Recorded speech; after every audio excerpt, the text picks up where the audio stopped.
বিভিন্ন সংখ্যা পদ্ধতির বিয়োগ। গত পর্বে আমরা দেখেছিলাম বিভিন্ন সংখ্যা পদ্ধতির যোগ। আজকে আমরা দেখব বিভিন্ন সংখ্যা পদ্ধতির বিয়োগ।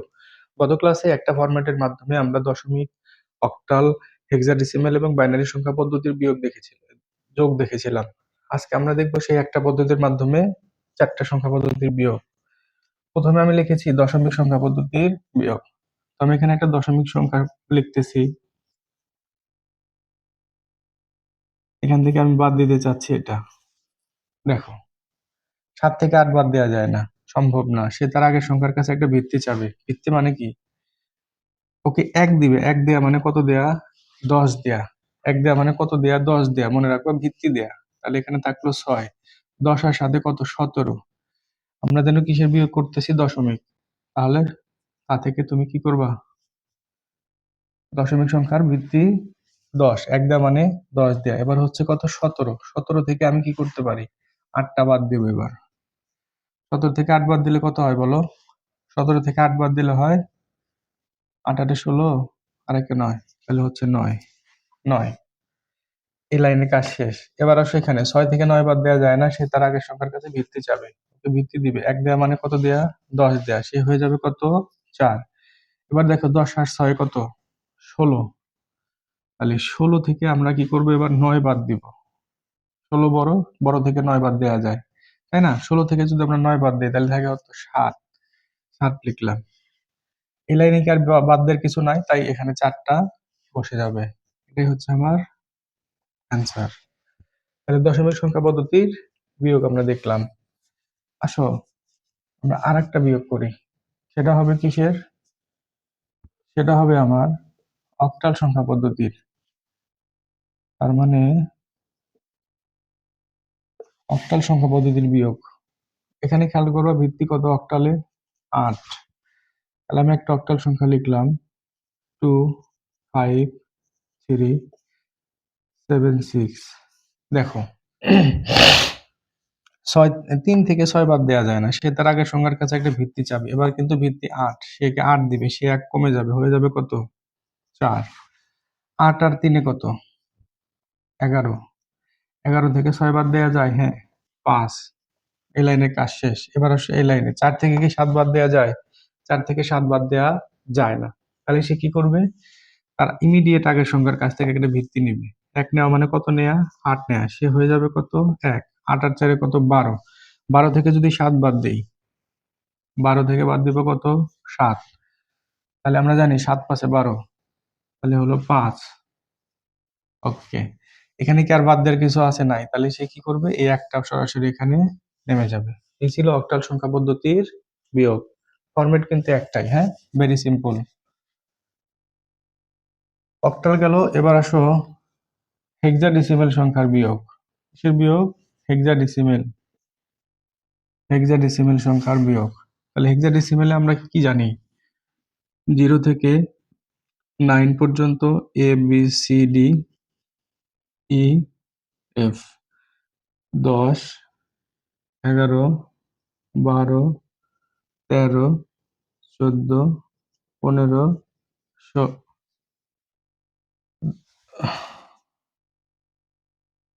10, 11, 12, 13, 14 আর হচ্ছে 15। ঠিক আছে? এবার আসো,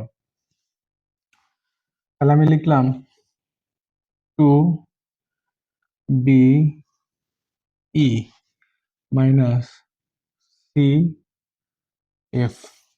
আচ্ছা, এফ মানে আমার কত? 15 না? আর ই মানে কত? 14। আচ্ছা বলো তো, 14 থেকে কি 15 বাদ দেওয়া যায়? যায় না। তাহলে সে তার আগের সংখ্যার কাছে ভিত্তি চাবে। এবার কিন্তু ভিত্তি আমার 16, কারণ আমরা কোথায় আছি? হেক্সাডেসিমালে আছি। কোথায় আছি? হেক্সাডেসিমালে আছি। এবার দেখো, 1 দেয়া মানে কত দেয়া? ভিত্তি দেয়া। তাহলে বি, বির চেয়ে ছোট সংখ্যাটা কি? এ। সে হয়ে যাবে 1 কম। তাহলে 16। আর ই, ই মানে কত বলো? 14। তাহলে 16 আর 14 যদি আমরা যোগ করি, 10, 3, তাহলে হলো 30। 30 থেকে এফ এর 15 যদি আমরা বাদ দেই, তাহলে থাকতেছে 15। 15 মানে কি? এফ। 15 মানে কি? এফ। এফ, এফটা কি 16-র চেয়ে ছোট বলে? হ্যাঁ ছোট, তাহলে এফটা এখানে লেখা যাবে। মোট কথা বৃত্তির সাহায্যে আমরা বিয়োগ করতেছি। ঠিক আছে? তাহলে কি করলাম, 30 থেকে 15 বাদ দেওয়া গেল, তাহলে আমরা 15টা বাদ দিলাম। এই লাইনে কাজ শেষ। এবার এ থেকে সি বাদ দেওয়া যায় না, সে আগের সংখ্যার কাছে একটা বৃত্তি চাবে। এ মানে 10 আর 16 মানে 16, তাহলে 26। 26 থেকে 26 থেকে আমরা কি বাদ দিব, সি। 26 থেকে বাদ দিব এবার কত আমরা, সি। সি মানে কত, 12, তাহলে 4 1 14। 14 মানে কি আমার ই। আর এখানে কিছু বাদ দেওয়ার নাই, এখানে এসে 2টা বসে যাবে। সো এটাই আমার অ্যান্সার। আশা করি বুঝতে পারছো। এই ছিল কি হেক্সাডেসিমাল সংখ্যা পদ্ধতির বিয়োগ। এবার আসো আমরা দেখবো হচ্ছে আমাদের কাঙ্ক্ষিত বাইনারি সংখ্যার বিয়োগ। তাহলে আমরা লিখবো বাইনারি সংখ্যার বিয়োগ। এক্সাম্পল 1, একটা বাইনারি সংখ্যা নিচ্ছি 1 বিয়োগ 100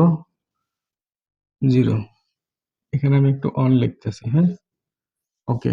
এবার দেখো, 1 থেকে 0 বাদ দিলে 1, 0 থেকে তো 1 বাদ দেওয়া যায় না, সে তার আগের সংখ্যার কাছে ভিত্তি যাবে, বাট ওর কাছে ভিত্তিটা নাই, সে তার আগের সংখ্যার কাছে যাবে। ওর কাছে 1 আছে, 1 দেওয়া মানে কি আবার 2 দেওয়া, বাইনারি সংখ্যার ভিত্তি কত, 2। তাহলে এই লাইনে কিন্তু আমরা বিয়োগ করছি না, আমরা বিয়োগ করতেছি এই লাইনে। তাহলে এই শূন্যটা যখন ওর কাছে ভিত্তি চাইছিল তখন কিন্তু ওর কাছে ভিত্তি ছিল না, বাট এখন 2টা ভিত্তি আছে, তাহলে একটা ওকে ধার দিবে। 1 দেওয়া মানে 2 দেওয়া, আর সে নিজে কি হয়ে যাবে, 1 হয়ে যাবে। তাহলে দেখো 0 আর 2 যোগ করলে হয় 0, তা থেকে 1 বাদ দিলে হয় কত, 1। 1 থেকে 1 বাদ দিলে 0, আর কিছু নাই। তবে বামে শূন্যটা দিলেও চলে, তবে না দেয় বেটার। এটাই আনসার। তাহলে বাইনারি সংখ্যার বিয়োগ আমরা দেখলাম যে একই প্রসেস। এবার আসো এক্সাম্পল 2, মানে আরেকটা সংখ্যা আমি নিব বাইনারিতে, আরেকটা বিয়োগ দেখব। আমি যদি বলি 1 0 1 0 1 1 0 1 1, একটু খেয়াল করো। 1 থেকে 1 বাদ দিলে 0, 0 থেকে 1 বাদ দেওয়া যায় না, সে তার আগের সংখ্যার কাছে একটা ভিত্তি চাবে, ওর কাছে 1 আছে, 1 দেওয়া মানে 2 দেওয়া, সে নিজে কি হয়ে যাবে, 0, কারণ ওর কাছে একটাই ভিত্তি ছিল। তাহলে 2 আর 0 যোগ করলে 2, 2 থেকে 1 বাদ দিলে 1, 0 থেকে 0 বাদ দিলে 0। এখানে দেখো 0 থেকে 1 বাদ দেওয়া যায় না, সে তার আগের সংখ্যার কাছে ভিত্তি ধার চাইলো, হয়ে গেল 0। 2 থেকে 2 আর 0 যোগ করলে 2, 2 থেকে 1 বাদ দিলে 1। বামে শূন্যটা দিলেও চলে, না দিলেও চলে। এটাই হচ্ছে আমাদের অ্যান্সার।